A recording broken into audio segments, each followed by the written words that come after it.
Yeah, man, it was definitely a lot sweeter, doing it at home.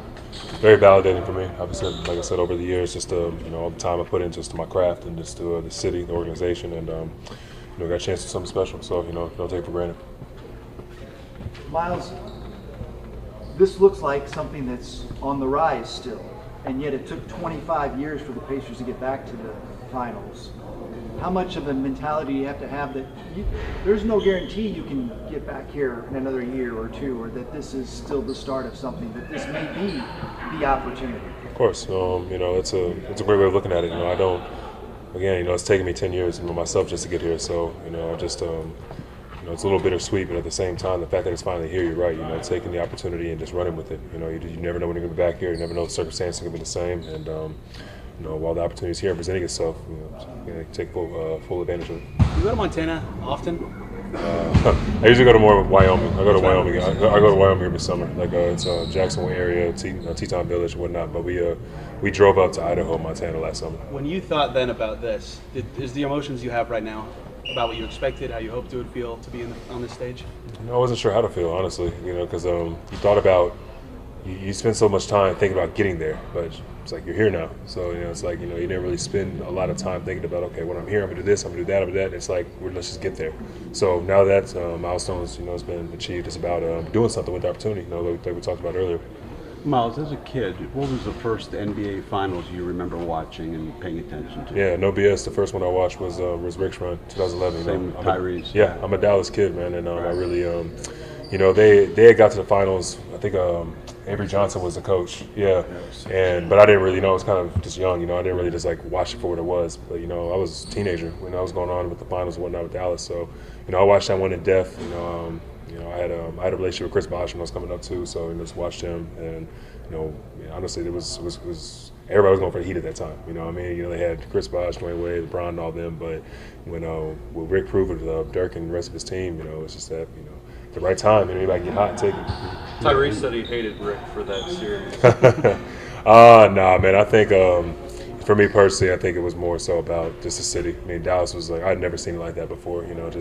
I'm from 30 minutes away from where Dallas is at, and we had local vendors out there selling finals T-shirts, and everybody was hyped. The city was just in a whole different environment. So just what the finals could do for a city is something I think I took for underestimated as well. It's just been a different buzz here around Indianapolis. It's just been these fans deserve this.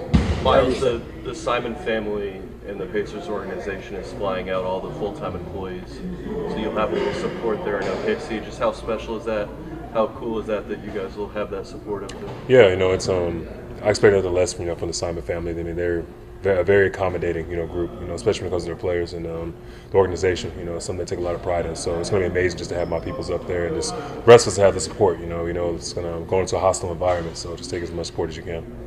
Myles, you mentioned several times over the last 3 years about how a lot of these guys on this roster, almost everybody's been doubted in some way, shape, or form, and that kind of creates an underdog mentality here. How much do you think that still drives you guys, or kind of forms the, kind of the soul of this team, I guess? Yeah, and we thrive off it. I told you, I think since last year, every playoff series, we've been the quote-unquote underdog. People aren't expecting us to win, where we're at right now, and until we prove it, people are going to think how they think. So I think that it definitely thrives us, thrown through that adversity and whatnot, and just, I personally would have won any other way.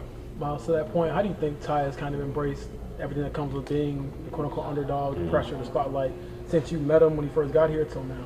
Yeah, well, he was an underdog when he first got here, so not much has changed, for him. He got traded away, and people kind of wrote him off, so he kind of had to, make his own way back, into the fold. And again, I don't think much has changed for him. I think his mentality has just been sharp. I think it's exactly where he needs to be, and he's improved upon it, year after year since he's been here. So I think it's a lot that comes with being the superstars, being the man, and I think he's handled really well. What do you think it does for a team to have somebody be candid about all that it is? 'Cause he's very open with us when most athletes probably aren't. Yeah. And how can that be maybe a strength when you this guy's actually gonna be honest about how he feels, what's going on, and obviously I would expect him to be more honest with you all than us. But what has that been like for you as the team? He's got a big persona, man, and again, people don't like that because of how confident he is. It's one thing to talk, it's another thing to talk it and actually show it. And he expresses how he feels, and I'd rather have someone on my team that does that than suppress their feelings or talk behind your back. He's gonna tell you exactly how he feels about every situation. And again, it's a rarity, but in your point guard, it's something I think is necessary. What makes OKC so good, especially on defense?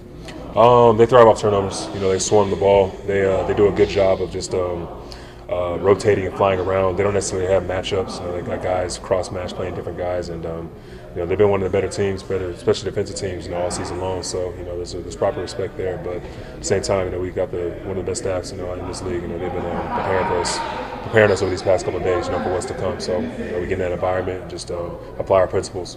They've been one of the best home teams too. You guys have been able to steal on the road and play really well on the road. How do you use that as you go into what's going to be your hardest environment so far? Nothing changed for us. You go in there and just you stare down the opponents and with everybody else, and again, you apply your principles, you apply everything we worked on all season long, and then this is what we do it for. There's no greater stage.